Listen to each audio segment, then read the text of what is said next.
A paz do Senhor. A gente vai ficando velho, né? Meu Deus do céu. O tempo passa. A minha esposa olhou para mim e disse: você está mudando, hein? Eu falei: você também já não é mais a mesma, não. O tempo passa. Estou há 60 anos pregando a palavra de Deus, meus irmãos. Vocês sabem que quando era jovem, meus pais me queriam que eu fosse médico. Investiram tudo em mim porque acharam que eu era especial. Acharam, né? Que eu era especial.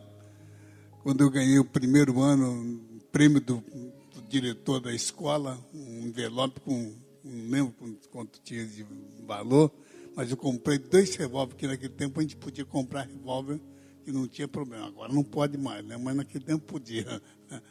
E o tempo passou, meus irmãos, mas eu me dediquei eu não queria ser um médico, eu queria ser um pregador do Evangelho de nosso Senhor Jesus Cristo. Eu sei que tem muitos jovens aqui, e eu quero que você saiba que Deus quer você. Eu não tenho nenhuma dúvida de que todos os que estão aqui são pessoas selecionadas por Deus para uma obra especial. Aí alguém vai dizer: mas pastor Takayama, como é que eu posso pregar? Como é que eu posso... Então eu vou abrir a Bíblia em Lucas capítulo 4. Vamos abrir a palavra de Deus. Em Lucas capítulo 4, versículo 14. Versículo 18. Isso é da idade, vai chegando a idade. Lucas capítulo 4, versículo 18, 19. O Espírito do Senhor está sobre mim, pelo que me ungiu para evangelizar os pobres, enviou-me a curar os quebrantados do coração, a pregoar liberdade aos cativos, dar vista aos cegos, pôr em liberdade os oprimidos e anunciar o ano aceitável do Senhor. Eu sei que os obreiros, os jovens, os irmãos, as irmãs querem fazer a obra de Deus. Eu estou tentando achar o óculos aqui, não acho. Pior é que entrou no paletó, naquela parte que está furado. Aí entrou lá para... Eu não consigo achar, mas agora está aqui, ó. Eu queria que cada irmão, cada irmã entendesse que nós temos que... Deus me enviou para quê? Para curar os quebrantados do coração, apregoar liberdade aos cativos, dar vista aos cegos. Deus me ungiu para evangelizar os pobres, enviou-me a curar os quebrantados do coração, apregoar liberdade aos cativos, dar vista aos cegos e pôr em liberdade os oprimidos e anunciar o ano aceitável do Senhor. Eu quero que cada crente aqui saiba que nós não fomos escolhidos para sermos empresários. Há uma diferença da igreja ser uma instituição, de uma empresa com CNPJ, e a igreja do Senhor. Eu estou falando com a igreja do Senhor. Eu quero que você saiba, meu irmão e minha irmã, que nós somos a igreja do Senhor. Podem sentar. Podem sentar.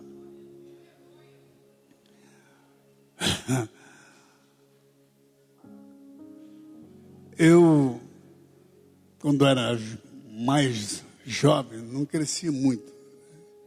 Era pequeno, eu ia dizer, mas eu sou pequeno até hoje.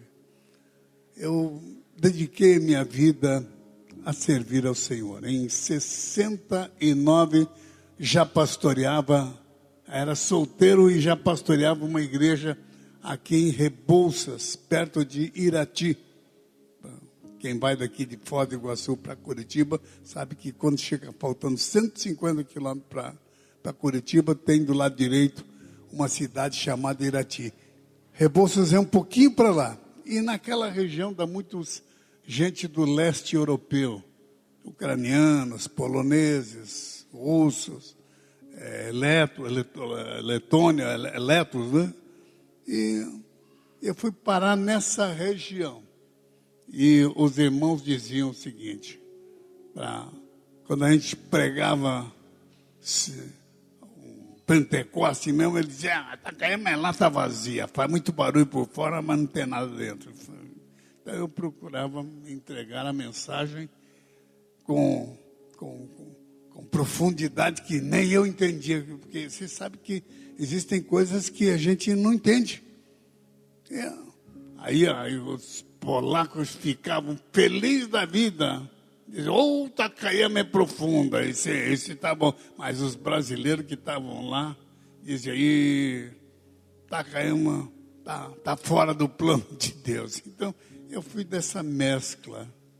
E eu não entendia que aqueles loirinhos tinha também uma divisão entre eles. Poloneses e ucranianos não se dão.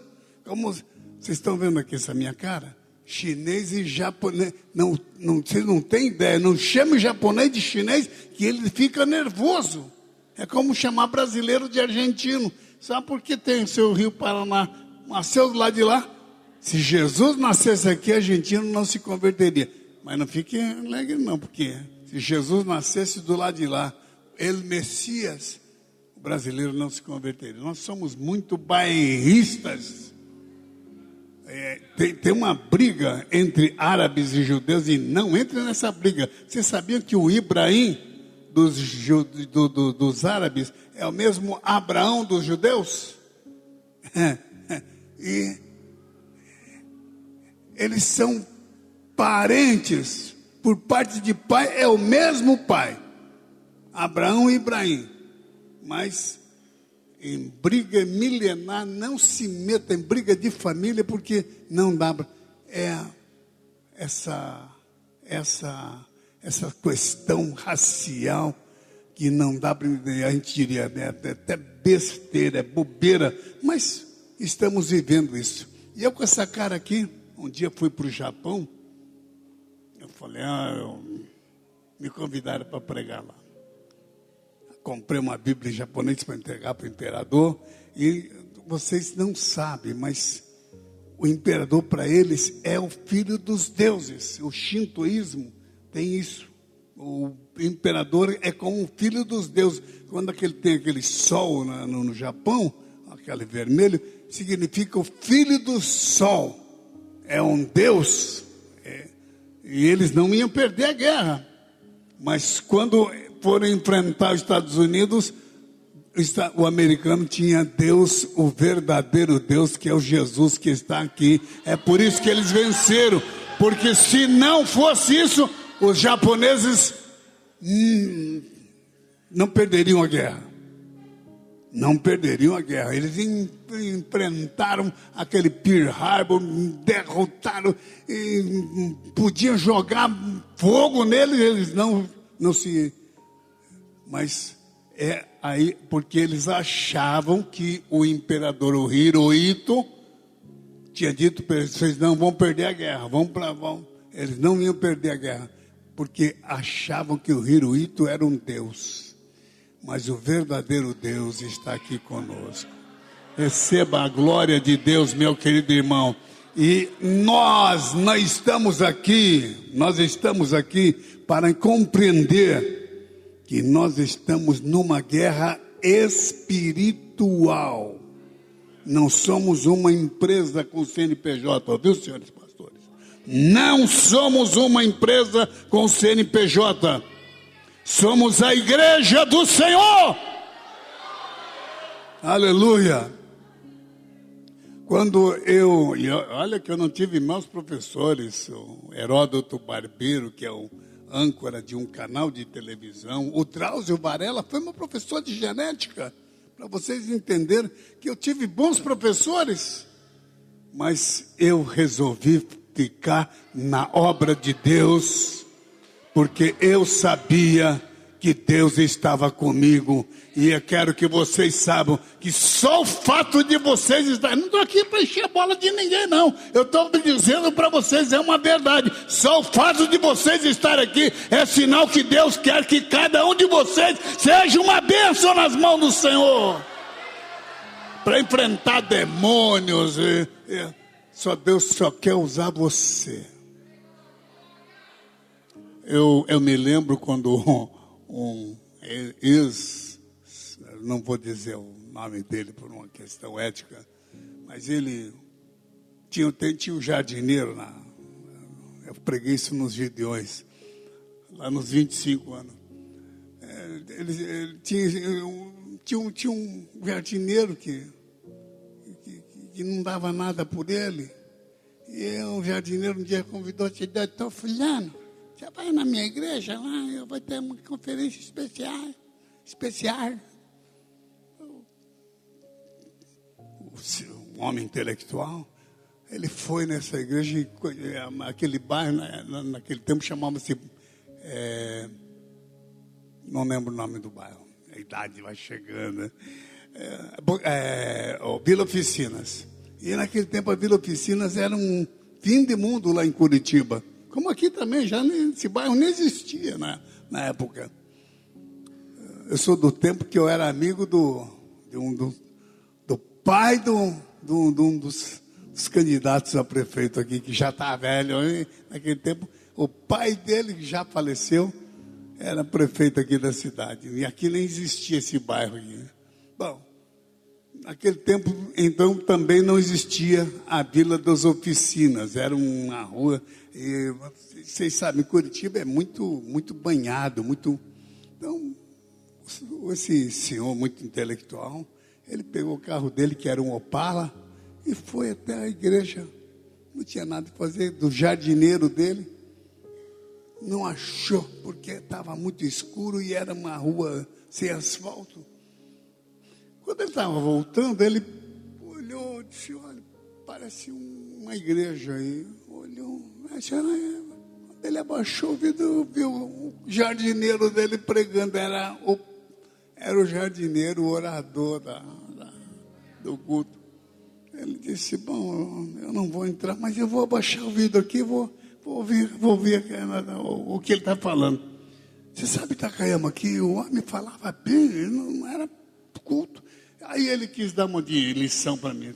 Não, você sabe, Takayama, é bom que vocês preparem melhor o seminário dessa gente.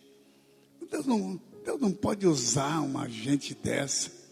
Eu olhei para ele e disse, Deus não somente pode, como usa essa gente.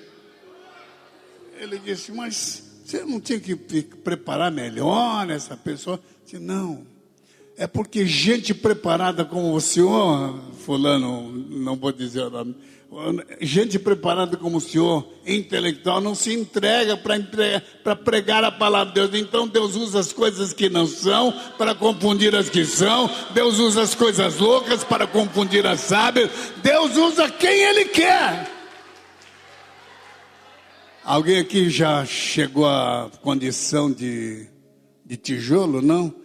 Se nós nos calarmos, até as pedras da rua clamarão. Está me ouvindo, meu irmão? Então receba a glória de Deus na sua vida, porque Deus, isso aqui não é obra de homem, é obra de Deus. Aí, como é que eu faço para evangelizar os pobres? Enviou-me a curar os quebrantados do coração, a pregoar liberdade aos cativos, dar vista aos cegos, pôr em liberdade os oprimidos e anunciar o ano aceitável do Senhor. Quando é que é esse ano aceitável do Senhor? É agora, meus irmãos. Receba esta orientação de Deus. E evangelizar pobre não significa pobre na grana, não, na finança, não. Pobre significa aquele que depende de outro. Tem gente atrás de carrões, de volantes importados daqui do Paraguai, mas não tem a alegria, vive mendigando horóscopo, carta de tarô, dando dentada em galinha preta nas encruzilhadas da vida. Receba a glória de Deus, evangelize esses pobres, essas criaturas que têm dinheiro, mas são pobres miseráveis, porque não conseguem a glória de Deus. Esse lugar aqui vai encher, meus irmãos, vai encher. Fiquem tranquilos, vai encher, porque é só você entender que não é uma empresa isso aqui, não é uma instituição. Nós, por exemplo, vemos aqui as igrejas adventistas que criticam a nós. Eu vi nesses smartphones, tá? Agora vocês sabem que tem um iPad, iPod, iTunes, iCloud, iPhone. Eu sou do tempo do iPin e era feliz do mesmo jeito, meus irmãos. Aí, nós estamos numa época onde as pessoas acham que são melhores do que outros. Os jovens agora, fiquem sabendo, senhores pastores, enquanto vocês estão pregando, eles ficam ali conferindo para ver se o que você está falando é certo. Eles têm uns programas agora e procuram saber se, meu querido, o que está aqui é a glória do Senhor Jesus. Isso aqui não, até vocês viram o tabernáculo, tem o pátio do sacrifício do sangue, que é o sacrifício da carne, e depois tem a tenda da congregação. Mas essa tenda, quem olha por fora, dá a impressão que é uma só. Só que lá dentro é dividido em duas partes: o santuário da adoração e o santo dos santos. Vocês vão dizer, mas nós podemos ir até um santuário, não é, pastor? Não. Vocês podem entrar no santo dos santos. A Bíblia diz que quando Jesus morreu, aquele véu do templo que separava o santuário do santo dos santos se rasgou. Não é de baixo para cima não, meu irmão, foi de alto a baixo. Receba a glória de Deus na sua vida. Aleluia. Rompeu-se de alto a baixo. E ele ressuscitou no terceiro dia, sexta, sábado e domingo. Porque tem gente que fica dizendo, não, tem que ser no sábado. Sábado realmente é o dia dos judeus. Mas você não é judeu, meu irmão. Com essa cara aqui, eu não sou nem... Eu tento passar por brasileiro, meus irmãos. Mas o italiano vem aqui no Brasil, é brasileiro. O português vem aqui no Brasil, é brasileiro. O africano vem aqui no Brasil, é brasileiro. E qualquer pessoa vem aqui no Brasil, é brasileiro. O japonês nasce aqui que nem eu nasci aqui no Paraná, sou paranaense do pé vermelho, nasci do lado de Londrina, num lugar chamado Rolândia. Mas por causa dessa cara aqui, não me chamam de brasileiro. Ai, meu Deus do céu. Aí eu fui no Japão, falei, pelo menos lá vou me sentir japonês. Comprei um sapato, que no meu tempo havia um sapato, hoje em dia não, mas naquele tempo havia um sapato chamado Samelo. Comprei um Samelo. Eu não lembro se era Samelo ou se era terra. Comprei um de couro legítimo, porque no Japão não existe couro. Existe o couro sintético. Uma imitação de couro, mas não existe couro. Os sapatos de lá não são de couro. Então eu falei, vou caprichar no sapato. Comprei também umas gravatas importadas das sacoleiras aqui do Paraguai. Mas comprei, não estava bonitão. Mas o que eu mais caprichei foi o sapato. Por quê? O japonês não tem couro. Então eu falei, vou caprichar. O japonês olhou para mim e disse, apertou o olho mais do que ele já normalmente é, e disse, senhora, eu vou tirar o sapato. Falei, mas eu vou tirar o sapato? Aqui na igreja não entra com sapato, tem que entrar com chinelo. E eles tinham uma coleção de chinelo lá, de dedo, famosas havaianas, mas é feito de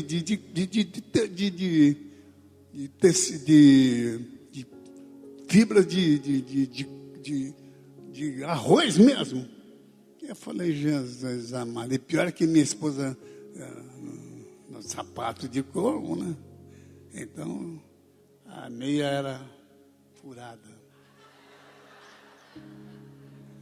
Meu Deus do céu. Terninho, gravata importada aqui do Paraguai. E dedão de fora. Lá fui eu pregar.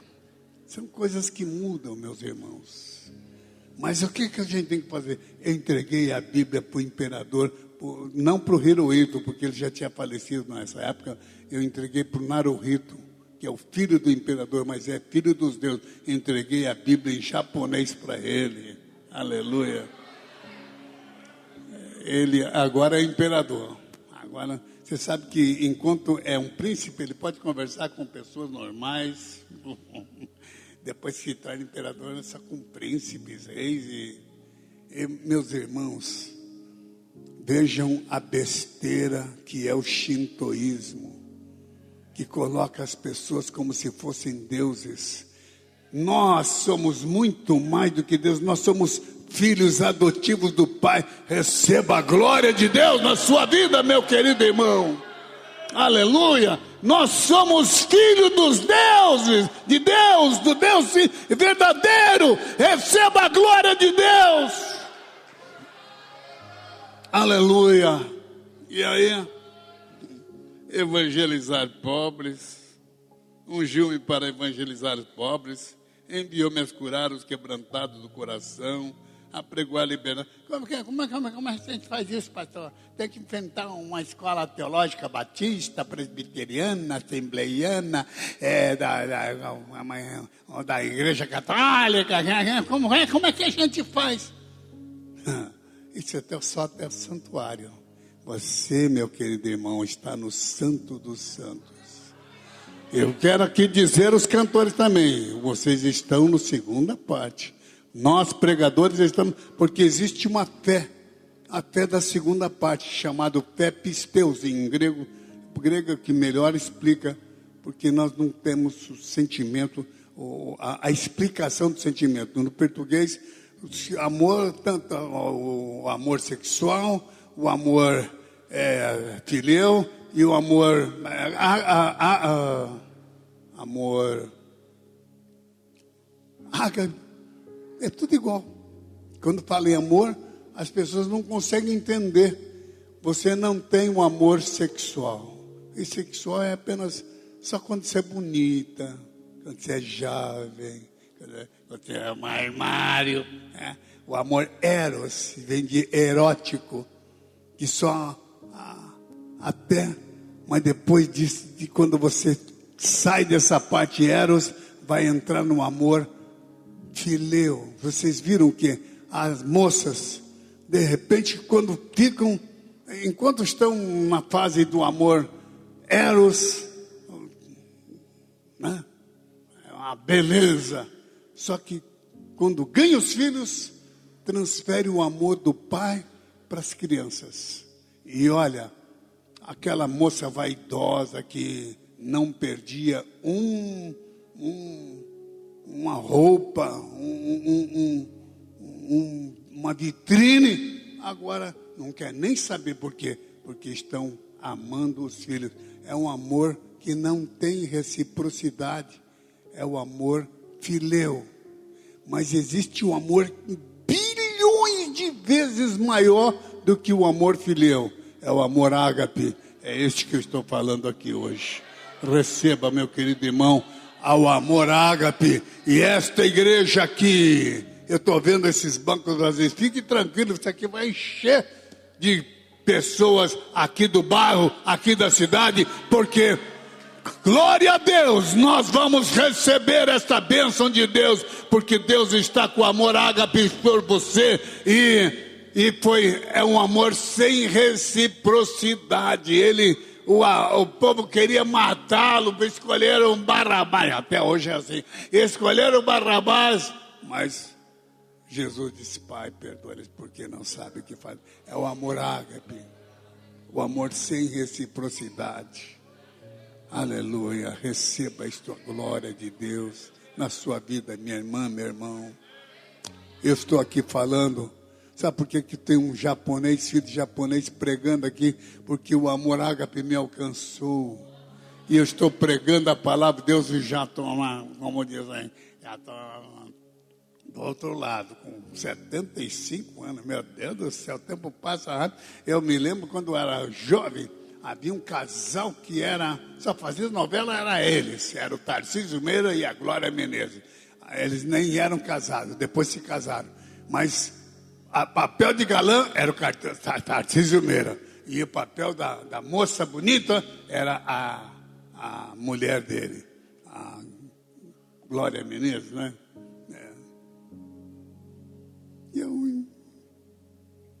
Um dia eu estava voltando de Belém do Pará, tinha pregado lá numa cidade do interior de Belém, e quem senta do meu lado? O Tarcísio. Estava velhinho, já nem, coitado, não dava nem papel, já nem dava um papel para ele de avô. Ele faleceu agora há pouco tempo. Nem dava um papel dele. Meu Deus do céu. Eu fui de uma época em que tinha uma moça que era capa de todos os... Não tinha oficina mecânica nem borracharia que não tivesse a foto da Marilyn Monroe. Hoje morreu. Com o tempo morreu. Havia um cantor que foi da Assembleia de Deus de Memphis, um tal de Elvis Aaron Presley, que cantava no coral da igreja, na Assembleia de Deus da igreja, era crente, e um dia resolveu se desviar, porque achava que ele era bonito, mas ele tremia quando cantava, porque dava tremedeira nele, mas a tremedeira dele virou uma moda para os jovens, e aquele rapaz se tornou um ícone para os jovens. As moças de cabelo branquinho lembram disso. A minha esposa era vidrada. Ainda bem que o Elvis morava lá nos Estados Unidos, porque Deus é livre, o sangue de Jesus tem poder para casar com um cara feio que nem eu. Mas sabe qual é a vantagem do feio? É que ele fica velho e não fica mais feio, porque já feio é feio por feio mesmo. O duro é quem foi bonito na mocidade, né? E que tinha que passar arroz aqui, raspa ali, né? Tá, agora ficou feio. Meu Deus do céu, não sei se isso serve de consolo para os feios aqui que estão, né? Mas uma irmã aqui de uma cidade aqui chamada Pinhão, se você está diminuindo, eu falei, não estou diminuindo, não, eu emagreci, mas eu diminuindo não. Mas é que eu na época usava um saltinho duplo de borracha. Eu punha um salto e ficava mais alto, né? Mas não teve jeito. Japonês, eu fui no Japão, entrei numa loja, porque tinha o mesmo sobrenome meu, Idecasos, né? Aí eu falei, vamos entrar nessa loja aqui, comprar algumas roupas. Peguei, eu sou pequeno aqui no Brasil, falei, eu quero dos shorts pequeno, S. Peguei, experimentei as roupas, não é que... Não, senhor, tem que ir lá no médio. Eu fui no médio, M, middle. Também eu era grandão. Era X, ground, G. Eu falei, no Japão sou grandão. Mas é só coisas naturais, meus amigos. Sabe que o mundo... Sabe esse carrão que você tem aqui, né, que você vê na igreja? Antigamente, o carro meu não era nem valorizado. Hoje nós estamos numa época em que valorizam a pessoa pelo que ele tem e não pelo que ele é. Mas eu quero que você saiba que você é, e por isso você tem. Receba a glória de Deus na sua vida. Pastor, mas o senhor falou que temos que evangelizar pobres, enviar curados de quebrantado de coração, apregoar liberdade aos cativos, dar vista aos cegos. Eu vou dizer para vocês um fato que aconteceu numa igreja mais ou menos, acho que era menor que essa. Um rapaz entrou na igreja e abriu o livro do profeta Isaías e começou a ler. Rapaz do céu, teve uma briga que os chefões da igreja quiseram matar ele. Mas que isso, pastor? Você vai contar uma briga de igreja? Pois é, mas vocês viram aí, tudo quanto é jornal saiu? Vocês não viram? O rapaz... O fato é o seguinte, foi uma briga de porta de igreja, onde quiseram até matar o rapaz. Porque ele entrou na igreja e não tinha feito seminário, nem curso superior, nem começou a ler o livro do profeta Isaías. Quando foi isso acontecendo? Não vou dizer quando isso aconteceu, porque quiseram matar ele. Mas 15 dias depois, começou a surgir a notícia na cidade dele. Você lembra daquele rapaz favelado? Lembra? O que tem? Você bateu nele? Bati mesmo. Um camarada metido, petulante, leu, achou que podia pregar e deu uns tapão no rosto dele, uns pontapé. Pois é, mas aqui nós expulsamos ele. Você queria matar ele? Eu queria mesmo. Só que ele está numa outra cidade e a notícia que está vindo lá da outra cidade é que os cegos estão enxergando. Quem é esse? É o filho da lavadeira. A profissão dele, acho que era, né? Era nem profissão não tinha, era um servente de... Aí, ali uns 15 dias depois chegou outra notícia. Você lembra do filho do seu Zé e da Dona Maria? Aquela lavadeira, sim, lembra? Pois é, você sabe que ele estava numa cidade aí e de repente... Ele mandou um paralítico levantar, e não é que o paralítico levantou. Quem? Mas aquele que você deu um topapo nele, jogou pedra nele e queria matar. Pois é, mas está numa outra cidade aí, e os paralíticos se levantam. Ali passou um mês, uma notícia. Vocês lembram do filho do seu Zé e da Dona Maria, lembra? Pois é. Estava numa cidade, estava passando um cortejo de fúnebre aí, não é que o rapazinho mandou que ele abriu o caixão e mandou os defuntos ressuscitar, e o defunto ressuscitou. Quando foi que isso aconteceu? Daquele dia em diante que nós expulsamos ele da... Mas então o segredo está onde ele leu. O que ele leu? Ele leu o livro do profeta Isaías, está aqui escrito... Está em Lucas capítulo 4, versículo 18. O Espírito do Senhor está sobre mim e me ungiu para evangelizar os pobres, enviou-me a curar os quebrantados de coração, a pregoar liberdade aos cativos, dar vista aos cegos e pôr em liberdade os oprimidos e anunciar o ano aceitável. Cara, meu querido irmão, minha irmã, receba a glória de Deus. Aqui não é o Takayama, nem nenhum desses pastores, não. E não é nenhum instituto bíblico. O diabo não tem medo de papel assinado por pastor famoso, não. Ele só tem medo da glória que está na tua vida, porque você agora está dizendo: o Espírito do Senhor está sobre mim, me ungiu. Receba a glória de Deus. Receba a glória de Deus. O Espírito do Senhor está... Bom, feche os olhos agora, porque é Jesus quem leu esse livro do profeta Isaías. E ele repetiu: o Espírito do Senhor está sobre mim. Diga agora. Repita comigo, faça essa oração comigo agora. Diga agora, meu querido obreiro. Diga agora: o Espírito do Senhor está sobre mim e me ungiu. Me ungiu. Receba a glória de Deus na sua vida, minha irmã, meu irmão. A cidade de Foz do Iguaçu vai receber a glória de Deus, porque você é ungido de Deus.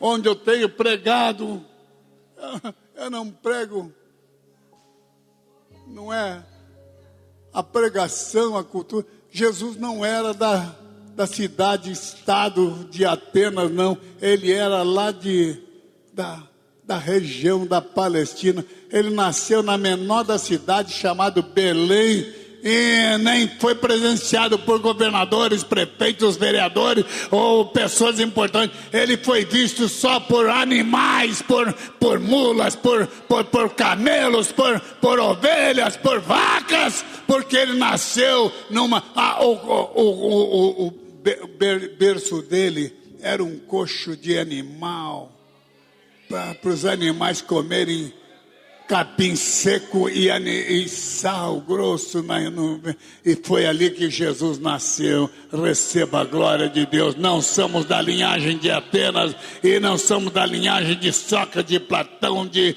Demóstenes ou de Pitágoras. Somos da glória de Deus. Deus está aqui, e eu quero que você receba, meu querido irmão, a glória de Deus. Você não está na segunda parte. Na segunda parte vai ao altar do santuário. Você está na terceira parte, é no Santo dos Santos. Receba a glória.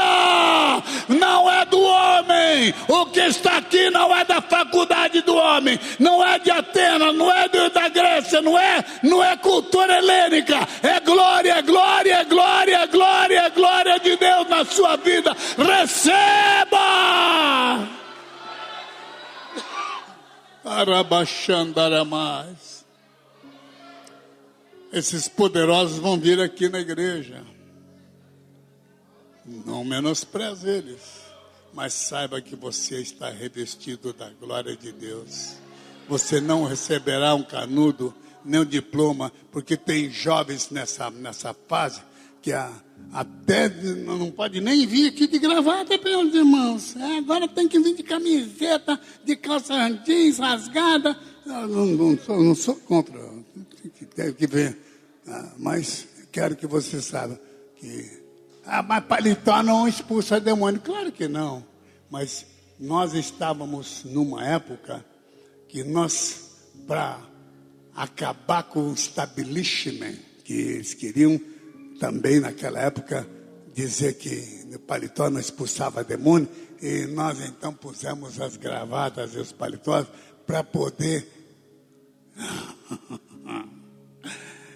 ter a glória de Deus e ser contra o que estava estabelecido.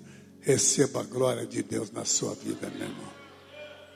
Eu tenho pregado nesses 60 anos a palavra de Deus. Não é o Takayama que cura. Eu não curo nem dor de barriga, nem unha encravada, e não me chamo Takayama Doril. Então o Doril é desse nível, né? Não tenho esse poder. Mas eu tenho a glória de Deus. E é o que você está recebendo agora.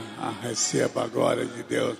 E você vai poder evangelizar pobres, curar quebrantados de coração, apregoar liberdade aos cativos, dar vista aos cegos, pôr em liberdade os oprimidos e anunciar o ano aceitável do Senhor. Onde você estiver passando aqui em Foz do Iguaçu, é Deus que estará ali passando naquele bairro, porque receba agora a glória de Deus. E fique sabendo, meu querido irmão, que nós somos pentecostais, sim. Esta é uma igreja pentecostal. É a igreja do avivamento pentecostal. Receba a glória de Deus na sua vida, porque a glória de Deus é o poder do Pentecoste. Este é o milagre que vai abrir o véu grosso e que vai permitir você estar na glória de Deus. Que Deus abençoe a cada um dos irmãos. Aleluia. Eu já não estou conseguindo pregar, mas receba a glória de Deus.